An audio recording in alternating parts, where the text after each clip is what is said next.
4 రోజులు ముందుగానే యూరప్ పర్యటనను ముగించుకొని రాష్ట్రానికి వచ్చిన జగన్కు వివేక హత్య కేసులో సిబిఐ కోర్టు శుభవార్త వినిపించింది.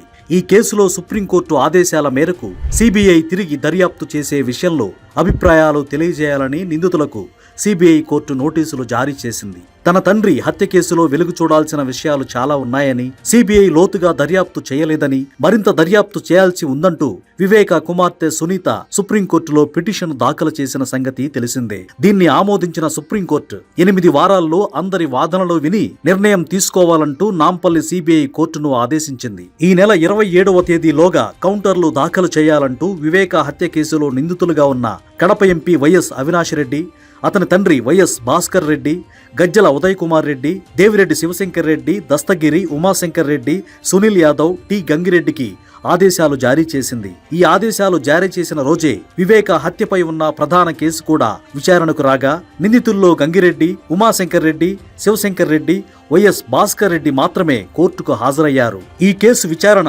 నవంబరు 10కి వాయిదా పడింది. జగనన్న యూరప్ వెళ్లడం వల్లే ఇలాంటివి జరుగుతున్నాయని, వెళ్లకుండా ఇక్కడే ఉంటే ఏదో ఒక రకంగా మేనేజ్ చేసేవాడని నెటిజన్లు కామెంట్లు పెడుతున్నారు.